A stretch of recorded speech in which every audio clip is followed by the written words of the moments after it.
نہ ہوگا۔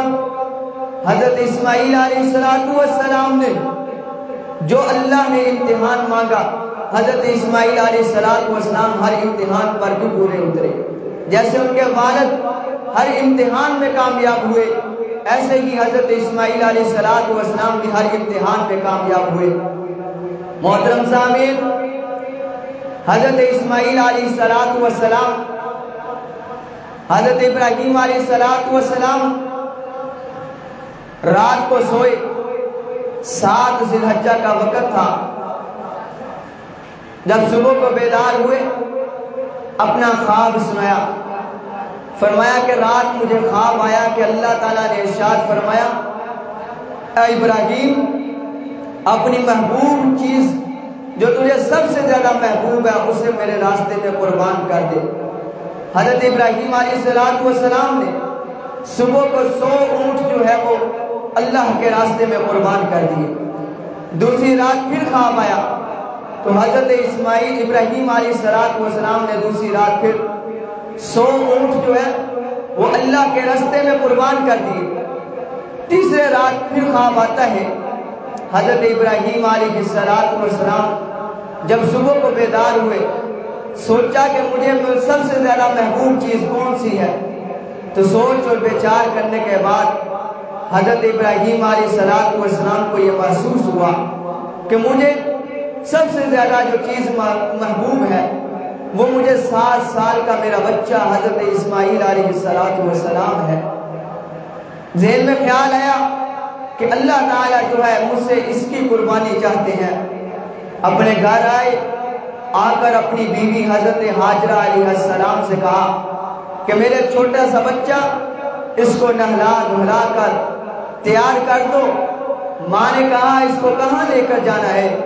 حضرت ابراہیم علیہ السلام نے فرمایا اس کو مال کے حقیقی کے ساتھ ملانے کے لیے لے کے جانا ہے۔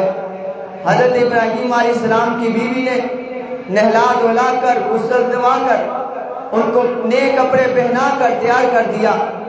حضرت ابراہیم علیہ السلام حضرت اسماعیل علیہ السلام کو اپنے ساتھ لے کر ایک ویران جنگل کے اندر لے جا رہی ہیں۔ جب وہاں مینا کے اندر پہنچے جہاں آج حاجی لوگ قربانی کرتے ہیں، وہاں پہنچ کر وہاں جب پہنچتے ہیں آپس میں باپ اور بچے کا مکالمہ ہوتا ہے۔ حضرت ابراہیم علیہ السلام نے وہاں جا کر کہا فَلَمَّا بَلَغَ مَعَهُ السَّعْيَ قَالَ يَا بُنَيَّ إِنِّي أَرَىٰ فِي الْمَنَامِ أَنِّي أَذْبَحُكَ فَانظُرْ مَاذَا تَرَىٰ قَالَ يَا أَبَتِ افْعَلْ مَا تُؤْمَرُ سَتَجِدُنِي إِن شَاءَ اللَّهُ مِنَ الصَّابِرِينَ۔ اے بیٹے، رات میں سویا تو میں نے خواب میں دیکھا انی اذبحک کہ میں تجھے ذبح کر رہا ہوں، تو اب آپ کا کیا ارادہ ہے؟ فانظر ماذا ترى، آپ کی کیا چاہت ہے؟ 7 سال کا بچہ ہے۔ دوستو کیا جواب دیتا ہے؟ فرمایا یا ابت افعل، اے ابا کر گزریے جو آپ کے دل میں آئے، اے ابا جو آپ کی تمنا ہو وہ کر گزریے۔ کہہ سکتا تھا اے اللہ کے پیارے پیغمبر یہ تو خواب ہے، یہ کسی نے آپ کو حقیقتاً میں آ کر نہیں کہا، آپ خواب کو پورا کرنے چل پڑے۔ لیکن حلیم بچہ تھا، صالح بچہ تھا، اس نے آگے سے کوئی بات چیت نہ کی، بلکہ یہ کہا اے پیغمبر کا خواب بھی حقیقت ہوا کرتا ہے۔ حضرت ابراہیم علیہ السلام نے جب اپنے بچے کی یہ آرزو کو دیکھا، آگے حضرت ابراہیم علیہ السلام کو اس کا بچہ تسلی دیتے ہوئے کہتا ہے سَتَجِدُنِي إِن شَاءَ اللَّهُ مِنَ الصَّابِرِينَ۔ اے باپ بے فکر ہو جائیے، آپ مجھے انشاءاللہ صابر لوگوں سے پاؤ گے۔ کیوں یہ بات کی؟ اس لیے کہ ماں نے بھی اس وقت یہی بات کی تھی جس وقت حضرت ابراہیم علیہ السلام حضرت ہاجرہ اور اسماعیل علیہ السلام کو ایک ویران وادی میں چھوڑ کر جا رہے تھے۔ ماں نے کہا مجھے کہاں چھوڑ کر جا رہے ہو؟ ایک ننھا منھا سا بچہ میرے ساتھ ہے، یہاں نہ کوئی کھانے کو ہے نہ پینے کو ہے، ہمیں کہاں چھوڑ کے جا رہے ہو؟ دوستوں، حضرت ہاجرہ علیہ السلام نے کوئی جواب، حضرت ابراہیم علیہ السلام نے کوئی جواب نہ دیا۔ بیوی نے دوبارہ پوچھا، کوئی جواب نہ دیا۔ بیوی نے تیسری بار پوچھا۔ حضرت ابراہیم علیہ السلام نے آسمان کی طرف اشارہ کر کے فرمایا کہ اس مال کے حقیقی کا آرڈر ہے۔ تو ماں نے بھی اس وقت یہی کہا تھا، انشاءاللہ صابرین، آپ مجھے صبر کرنے والوں میں سے پاؤ گے۔ یہ اسی کی آج ادا تھی، یہ اسی کی پرورش تھی کہ جو ماں نے الفاظ استعمال کیے، آج یہ ننھا منھا بچہ 7 سال کی عمر کا بچہ بھی وہی الفاظ استعمال کر رہا ہے، کہہ رہا ہے باپ انشاءاللہ من الصابرین، آپ مجھے صبر کرنے والوں میں سے پاؤ گے۔ عزیز دوستوں، حضرت ابراہیم علیہ السلام نے حضرت اسماعیل علیہ السلام کو وہاں پر زمین پہ لٹا لیا۔ اب وہ بچہ کہتا ہے باپ ذرا توجہ کرنا نا کہ مجھے جب لٹانا ہے تو مجھے اوندا منہ کر کے لٹانا، کہیں ایسا نہ ہو آپ مجھے سیدھا لٹاؤ اور میرے چہرے کو دیکھ کر آپ کو رحم آ جائے، مجھے الٹا لٹاؤ نا اور میرے ہاتھ پاؤں باندھ دو، کہیں ایسا نہ ہو آپ میری گردن پہ چھری چلاؤ تو میں مجھے ترپتا ہوا دیکھ کر مجھ پر رحم کھا جاؤ۔ اے باپ اپنی آنکھوں پہ پٹی باندھ لو نا، کہیں ایسا نہ ہو آپ میرے خون کو دیکھ کر آپ کو رحم آ جائے۔ حضرت ابراہیم علیہ السلام نے جس وقت حضرت اسماعیل علیہ السلام کو لٹایا، سامعین محترم، شیطان کو برداشت نہ ہوا، شیطان انسانی شکل اختیار کر کے حضرت ابراہیم علیہ السلام کے پاس پہنچ گیا، جا کر کہتا ہے اے ابراہیم تجھے پتہ ہے تو کیا کرنے لگا؟ ابراہیم علیہ السلام نے فرمایا اپنے بچے کو اللہ کے راستے میں قربان کرنے لگا ہوں۔ شیطان کہنے لگا کہ اللہ کے راستے میں کیوں قربان کرتا ہے؟ حضرت ابراہیم علیہ السلام سمجھ گئے کہ یہ بدبخت انسان ہے، یہ شیطان ہے۔ حضرت ابراہیم علیہ السلام نے 7 کینکریاں اٹھا کر اس کو ماری، پھر وہ دوبارہ آیا، پھر اس کو 7 کینکریاں ماری، پھر وہ تیسری بار دوبارہ آیا۔ حضرت ابراہیم علیہ السلام نے اتنی کھینچ کر دوبارہ ماری کہ وہ شیطان بھاگ گیا۔ اللہ کو ابراہیم کی ادا اتنی پسند آئی کہ جو حاجی عمرہ کرنے جائے یا حج کرنے جائے، اللہ نے فرمایا اس وقت تک حج اور عمرہ قبول نہیں کروں گا جب تک تم شیطان کو 7 کینکریاں نہیں مارو گے۔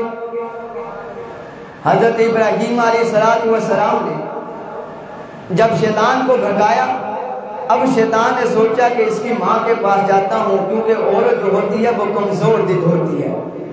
شیطان حضرت ہاجرہ علیہ السلام کے پاس پہنچ گیا، جا کے کہنے لگا کہ آپ کو پتہ ہے ابراہیم آپ کے بیٹے کو کس طرف لے کے گیا؟ تو حضرت ہاجرہ علیہ السلام نے فرمایا کہ ابراہیم کہیں مہمان بن کر گیا ہے، ساتھ لے گیا۔ اس نے کہا نہیں، بلکہ وہ تو تیرے بچے کے گلے پہ چھری چلانے کے لیے گیا ہے۔ حضرت ہاجرہ نے کہا کس کا حکم ہے؟ اس نے کہا مالک حقیقی کے حکم پر تیرے بچے کو قربان کرنے گیا ہے۔ حضرت ہاجرہ نے کہا اے بدبخت انسان، تو اسماعیل کی بات کرتا ہے، اگر اللہ تعالیٰ مجھے بھی اپنے راستے میں ذبح ہونے کو کہتا تو میں بھی قربان ہو جاتی ہوں۔ اب شیطان کو پتہ چل گیا کہ میرا یہاں پہ بھی داؤ نہیں چلے گا، شیطان بھاگ گیا۔ ادھر حضرت ابراہیم علیہ السلام نے حضرت اسماعیل علیہ السلام کے گلے پہ چھری کو چلانا شروع کر دیا۔ حضرت ابراہیم علیہ السلام گلے پہ چھری چلا رہے ہیں، بار بار چلا رہے ہیں۔ حضرت اسماعیل نیچے لیٹے کہتے ابا جلدی کرو نہ کہیں رب جلیل ناراض نہ ہو جائے، جلدی کرو اپنے حکم کو پورا کرو۔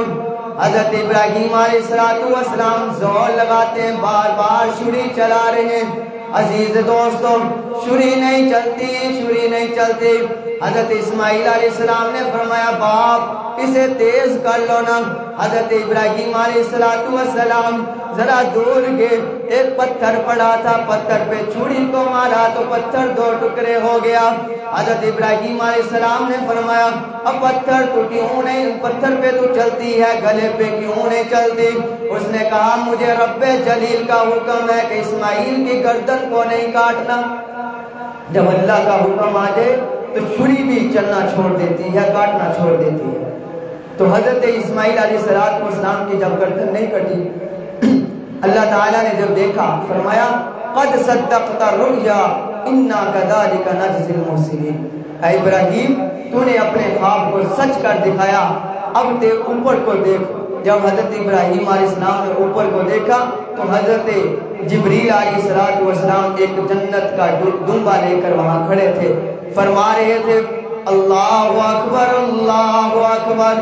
حضرت ابراہیم علیہ السلام نے جب یہ آواز میں فرمایا لا الہ الا اللہ اللہ اکبر، جب حضرت اسماعیل نے یہ آواز میں فرمایا لا الہ الا اللہ واللہ اللہ اکبر وللہ الحمد، جب انہوں نے یہ تکبیر پڑھی تو اللہ کو اتنی پسند آئی، اللہ نے فرمایا قیامت تک حضور کی امت تمہارا یہ کام ہے، جب بھی ذی الحجہ کے دن آ جائے، 9 ذی الحجہ کی فجر سے لے کر 13 ذی الحجہ کی عصر تک اس تکبیر کو پڑھنا ہر مسلمان پر واجب ہے۔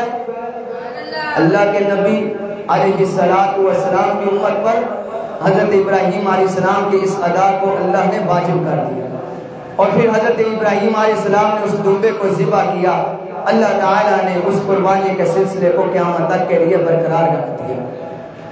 عزیز دوستو حضرت ابراہیم علیہ السلام کا یہ مشن، یہ ادا، اسی کی بنا پر آج ہم قربانی کرتے ہیں۔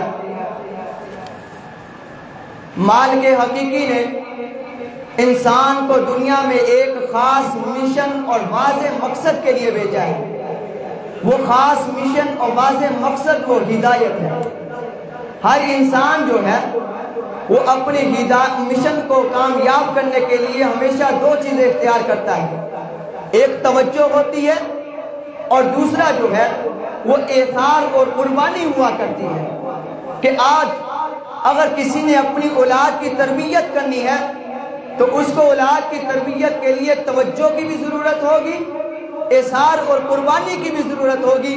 اس کو اپنی دکان سے ہٹ کر اپنی اولاد کے پاس آ کر بیٹھنا ہوگا، اس کو اپنی تجارت سے ہٹ کر اپنی اولاد کے پاس وقت دینا ہوگا، اس کا یہ وقت دینا یہ قربانی ہوا کرتا ہے۔ ایسے ہی کوئی صنعت کار ہو، کوئی تاجر ہو، کوئی زمیندار ہو، اگر اس نے اپنے کام کو کامیاب کرنا ہے ہمیشہ 2 چیزیں سامنے آتی ہیں، ایک جناب توجہ ہوتی ہے، دوسرا ایثار اور قربانی ہوا کرتا ہے۔ تو ایسے ہی اللہ تعالیٰ نے جو ہمیں ایک مشن دیا ہے وہ ہدایت کا مشن ہے۔ ہدایت اگر انسان چاہتا ہے کہ میں ہدایت پر چلوں تو اس کو ہمیشہ 2 چیزیں اختیار کرنے پڑیں گی، ایک توجہ اور دوسرا ایثار اور قربانی۔ ہدایت پر اگر چلنا ہے تو اس سے پہلے یہ کہ ایمان والوں کو جو اللہ تعالیٰ نے ہدایت والا مشن دیا ہے تو وہ انسان کو عبادات سے حاصل ہوگا۔ آپ دیکھیں ہمارے اسلام کے 5 رکن ہیں، کلمہ طیبہ، نماز، زکوٰۃ، روزہ، حج۔ یہ 5 چیزیں جو ہیں اگر ہم حاصل کرنا چاہیں تو یہ توجہ اور ایثار اور قربانی کے ذریعے حاصل ہوں۔ اب کلمہ طیبہ کتنا آسان، پڑھنا کتنا آسان، لیکن اس کے لیے بھی ہمیں اپنی زبان کو باقی گفتگوؤں سے پاک رکھنا ہوگا اور کلمہ طیبہ کا ذکر کرنا ہوگا۔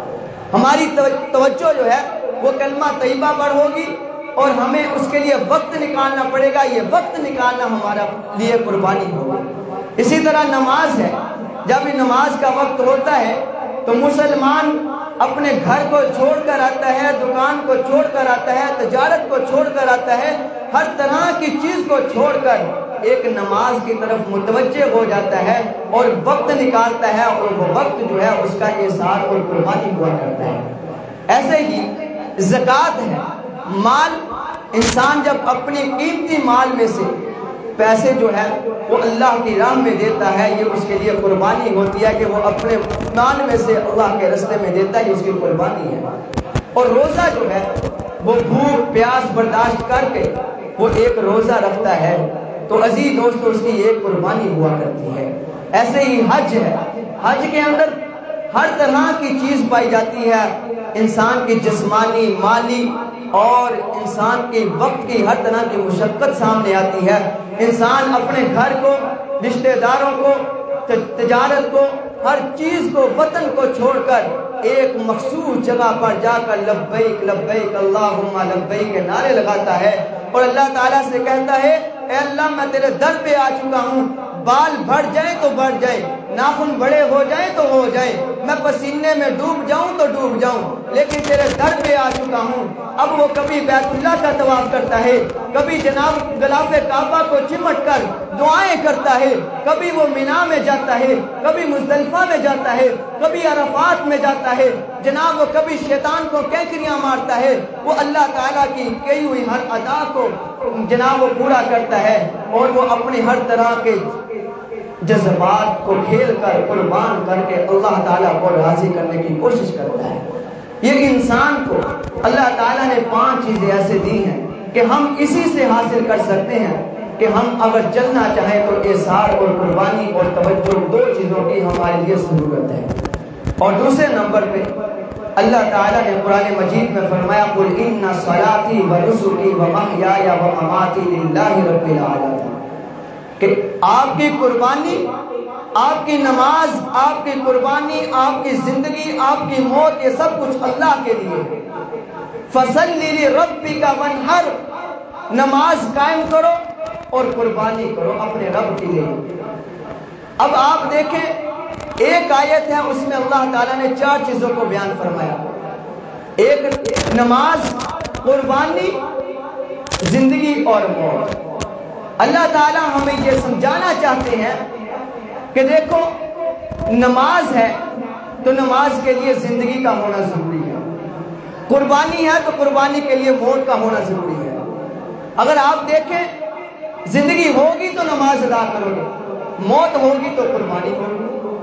اب جس نے جانور ذبح کرنا ہے، جانور ذبح کرنے کے بعد زندہ تو نہیں رہے گا، وہ تو مر جائے گا، موت آئے گا۔ تو اللہ تعالیٰ یہاں سے ہمیں یہ سمجھا رہے ہیں عزیز دوستو، اگر آپ چاہتے ہیں کہ اپنی زندگی گزارو تو آپ کو زندگی جو ہے نماز جیسی بنانی ہوگی اور قربانی جیسی بنانی ہوگی۔ یہ زندگی یہ انسان کی ابتدا ہے، موت انسان کی انتہا ہے۔ اللہ تعالیٰ فرماتے ہیں زندگی نماز سے ہو اور موت جو ہے وہ قربانی سے ہو۔ اب صحابہ کرام کی زندگی کو دیکھیں تو صحابہ کرام کی زندگی آپ کو نظر آئے گی کہ وہ انہوں نے سجدوں میں رات گزاری، دن سجدوں میں گزارا، لیکن جس وقت موت آئی تو انہوں نے اپنی شہادت، جام شہادت نوش فرمایا۔ اسی طرح ہمیں یہ سبق ملتا ہے کہ آپ اپنی ابتدا سے انتہا تک اللہ تعالیٰ کی رضا کو حاصل کرنے کے لیے کوشش کریں۔ آپ دیکھیں تو اللہ تعالیٰ کی طرف دیکھیں کہ ہمیں اللہ دیکھ رہا ہے، آپ سنیں تو آپ کے ذہن میں ہو کہ اللہ تعالیٰ ہمیں دیکھ رہا ہے۔ تو عزیز دوستو، یہ نماز کا ذکر، یہ قربانی کا ذکر اللہ تعالیٰ نے قرآن مجید میں بار بار فرمایا ہے، اور آگے قربانی کا آغاز کب ہوتا ہے، قربانی کی ابتدا کب ہوئی۔ ہم مسلمان ہیں، اگر ہم سے کوئی غیر مسلم یہ سوال کر لے ہم یہ کہ جناب آپ قربانی کی ابتدا کب ہوئی تھی، قربانی کی ابتدا آغاز کب ہوا تھا، تو ہمیں یہ پتہ ہونا چاہیے، معلوم ہونا چاہیے کہ آپ قرآن مجید میں پڑھیں تو آپ کو پتہ چلے گا۔ قرآن مجید کہتا ہے اِذْ قَرَّبَا قُرْبَانًا، کہ حضرت آدم علیہ السلام کے 2 بیٹے تھے، ایک کا نام حابیل تھا، ایک کا نام قابیل تھا۔ ان دونوں نے قربانی کی، ایک نے مینڈا ذبح کیا اور دوسرے نے کچھ غلہ اناج جو ہے وہ صدقہ اللہ کے راستے میں کیا۔ دونوں نے جا کر ایک پہاڑ پہ رکھ دیا، اوپر سے آگ آئی، اس نے مینڈا اٹھایا اور مینڈے کو لے گئی۔ حابیل کی قربانی قبول ہوگی، قابیل کی قربانی قبول نہ ہوئی۔ ایسے ہی پہلے زمانے میں پہلی امتوں میں ہوا کرتا تھا کہ پہلے امتیں جو تھیں وہ قربانی کرتی تھی، کرنے کے بعد ان کو حکم یہ تھا کہ تم نے کھانا نہیں، تم نے یہ جو ہے استعمال نہیں کرنا، بلکہ وہاں پہاڑ پہ رکھ دینا ہے، اوپر سے آگ آئے گی، جس کی قربانی کو لے گئی اس کی قربانی قبول ہوگی، جس کی نہیں لے گئی اس کی نہیں قبول ہوگی۔ یہ اللہ تعالیٰ نے امت محمد صلی اللہ علیہ وسلم پر رحم فرمایا کہ ان کو فرمایا، کیا فرمایا اللہ تعالیٰ نے کہ لَن يَنَالَ اللَّهَ لُحُومُهَا وَلَا دِمَاؤُهَا وَلَكِنْ يَنَالُهُ التَّقْوَىٰ مِنكُمْ۔ اے محمد کی امت، گوشت بھی تمہارے لیے، خون بھی تمہارے لیے، اللہ تعالیٰ تو تمہارا تقویٰ چیک کرنے چاہتا ہے کہ تمہارے اندر تقویٰ کیا ہے، تمہاری پرہیزگاری کیا ہے، جو اللہ کا حکم ہے کیا تم اس کو پورا کرتے ہو کہ نہیں کرتے۔ اللہ تعالیٰ ہمیں یہ چیک کرنا چاہتا ہے۔ اللہ تعالیٰ فرماتا ہے کھال بھی تمہاری، گوشت بھی تمہارا، جناب سیری بھی تمہاری، ہر چیز تمہاری ہے، صرف تمہارا تقویٰ چیک کرتا ہوں۔ لیکن جس وقت مسلمان اس جانور کے گلے پہ چھری چلاتا ہے تو اللہ تعالیٰ کے ہاں قبول ہو جاتی ہے۔ حضور علیہ الصلوۃ والسلام کی سوال ہوتا ہے، جناب لوگ باہر سوال کرتے ہیں، جو ہمارے مخالف قادیانی ہو یا دوسرے ہوں، جناب وہ سوال کرتے ہیں یہ قربانی کا مقصد کیا ہے، قربانی کیوں کی جاتی ہے؟ یہی پیسے تم کسی غریب کو دو، یہی پیسے تم کسی بچے کی شادی کرو، یہی پیسے تم جناب کسی کو مسکین کو دو، یتیم کو دو، تم اللہ کے راستے میں قربانی کیوں کرتے ہوئے جان کو ذبح کر کے رکھ دیتے ہیں؟ سوال ہوتا ہے۔ تو عزیز دوستو اس کو جواب دو، ہم اپنے نبی کی اطاعت کرتے ہوئے قربانی کرتے ہیں۔ میرے نبی کی زندگی کو پڑھو۔ حضور علیہ الصلوۃ والسلام نے جب مکہ سے ہجرت کر کے مدینہ منورہ تشریف لائے تو حضور علیہ الصلوۃ والسلام 10 سال وہاں زندگی آپ صلی اللہ علیہ وسلم نے گزاری۔ ہر سال آپ علیہ الصلوۃ والسلام وہاں پر قربانی کیا کرتے تھے، اور آپ علیہ الصلوۃ والسلام ایک قربانی اپنی طرف سے، دوسری قربانی اپنی امت کی طرف سے کیا کرتے تھے۔ آپ علیہ الصلوۃ والسلام ان لوگوں کے لیے قربانی کرتے تھے، آپ علیہ السلام نے فرمایا جو میرے غریب لوگ ہوں گے، جن کے پاس مال نہیں ہوگا، آپ علیہ الصلوۃ والسلام ان کی طرف سے قربانی کیا کرتے تھے۔ تو عزیز دوستو، مکہ جس وقت آپ صلی اللہ علیہ وسلم حج کے لیے گئے تو وہاں پر آپ صلی اللہ علیہ وسلم نے 100 اونٹ کو ذبح کیا، 63 اونٹ آپ صلی اللہ علیہ وسلم نے اپنے ہاتھ سے ذبح کیے، بقایا جتنے اونٹ رہ گئے تھے وہ حضرت علی رضی اللہ تعالیٰ عنہ نے اپنے ہاتھ سے ذبح کیے تھے۔ اگر آپ سے کوئی سوال کرے تو اس کو کہہ دینا ہم اللہ اور اس کے رسول کی اطاعت میں قربانی کرتے ہیں۔ اور دوسرے نمبر پہ قربانی جو ہے وہ اللہ تعالیٰ کے نام پر ہونی چاہیے۔ کسی غیر مسلم اور قومیں بھی قربانی کرتی ہیں، لیکن کوئی حام، کوئی سام، کوئی کس کی بتوں کے نام پر قربانی کرتے ہیں۔ مسلمان جو بھی قربانی کرتا ہے وہ صرف اور صرف اللہ کے نام پر قربانی کرتا ہے۔ آج لوگ حصے ڈالتے ہیں، 7 حصے ایک جانور میں ہوتے ہیں۔ حضور علیہ السلام نے فرمایا کسی ایک کی بھی اگر ان میں سے گوشت کھانے کی نیت ہوئی تو سب کی قربانی ضائع ہو جائے گی۔ نیت صرف یہ ہو کہ ہم اللہ کو راضی کر رہے ہیں، اللہ کو خوش کر رہے ہیں، یہ نیت ہونی چاہیے۔ اور دوسرے نمبر پہ صحابہ اکرام رضوان اللہ علیہم اجمعین نے کہا یا رسول اللہ یہ قربانی کیا ہے؟ آپ علیہ السلام نے فرمایا قربانی حضرت ابراہیم علیہ السلام کی ادا ہے، سنت ہے۔ صحابہ نے کہا یا رسول اللہ قربانی کرنے پہ ہم کو کیا ملے گا؟ تو آپ علیہ السلام نے فرمایا صحابہ جب قربانی کے جانور کے ایک ایک بال پر آپ کو نیکی عطا کی جائے گی۔ تو صحابہ نے کہا یا رسول اللہ جن جانوروں کے جسم پر بال نہیں ہوتے، اون ہوتا ہے۔ آپ علیہ السلام نے فرمایا اون پر بھی بال ہوتے ہیں، ہر بال پہ آپ کو نہیں ملے، کوئی بھی مائی کا لال ان بال کو نہیں مل سکتا، اتنے بال۔ تو عزیز دوست ایک چھوٹا سا کام، مال کس کا ہے؟ کس کا دیا ہوا ہے؟ اللہ کا دیا ہوا مال ہے، اسی میں خرچ کرنا ہے، اسی میں خرچ کر کے ہم نے قربانی کرنی ہے۔ آج صاحب استطاعت جن کو اللہ نے مال دیا ہوا ہے، جناب وہ کہتے ہیں اب بیٹے کو الگ اللہ نے مال دیا، بہن کو الگ دیا، بھائی کو الگ دیا، باپ کو الگ دیا، ماں کو الگ دیا، سب کو اللہ نے الگ الگ مال دیا تو سب پر قربانی واجب ہوگا۔ لیکن لوگ کرتے کیا ہیں جناب، ایک قربانی کرتے ہیں، کہتے ہیں کہ سب کی طرف سے ہوگا۔ نہیں عزیز دوستو، قربانی واجب ہے، حضور نے فرمایا جو قربانی نہیں کرتا وہ ہماری عیدگاہ کی طرف نہ آئے۔ اس سے بڑی وعید کیا ہو سکتی ہے کہ حضور نے فرمایا ہماری عیدگاہ کی طرف نہ آئے۔ تو عزیز دوستو، آخر میں یہی کہوں گا کہ ایک پہلے زمانے کے اندر بادشاہ ہوتے تھے، بادشاہ وہ لوگوں کو کہتے تھے ہمیں گفٹ دو۔ جب لوگ ان کے پاس گفٹ لے کے جاتے، بادشاہ جس گفٹ کے اوپر ہاتھ رکھ دیتا تو اس کا گفٹ قبول ہو جاتا۔ اب بادشاہ کہتا ہے کہ تم مجھ سے زیادہ اس چیز کا مستحق ہے، لہٰذا یہ گفٹ بھی تم ہی رکھ لے، اور اس کو اور زیادہ دے دیتا۔ تو اللہ تعالیٰ بھی ہمارے ساتھ یہی معاملہ کرتا ہے۔ اللہ تعالیٰ فرماتے ہیں قربانی کرو۔ جب ہم چھری پھیرتے ہیں اللہ فرماتے ہیں کہ میں نے تمہاری جانور پر ہاتھ رکھ دیا، اب جو کچھ ہے یہ سب کچھ تمہارا ہو گیا، یہ سب کچھ تمہارا ہو گیا، تم کھاؤ۔ لیکن اس کے بعد جتنی بھی جانور کی چیزیں ہیں وہ ہم نے مستحق لوگوں کی طرف پہنچانی ہے۔ اب یہ کھال کا سسٹم ہوتا ہے، یہ جناب رفائی لوگ کہتے ہیں کہ جناب یہ انہوں نے ایک رفائی کام شروع کیا ہوا ہے، یہ فلاں ہے، ہسپتال والے ہیں، یہ فلاں جناب لوگ ہیں، یہ فلاں ٹیم ہے۔ عزیز دوستو، ہمیشہ جو بھی آپ نے چیز اپنی اللہ کے راستے میں دینی ہے پہلے چیک کرو یہ لوگ اس چیز کے مستحق ہیں کہ نہیں ہیں۔ اب کھال جو ہے یہ صدقہ ہے، یہ کھال اگر تم بیچو گے تو تم اپنے اس کے ساتھ اجرت یہ استعمال نہیں کر سکتے پیسے، اس کا صدقہ کرنا ضروری ہے ان پیسوں کا۔ اور ایسے ہی یہ کھال ان لوگوں تک پہنچانی ضروری ہے جو لوگ مستحق ہیں اس کھال کے۔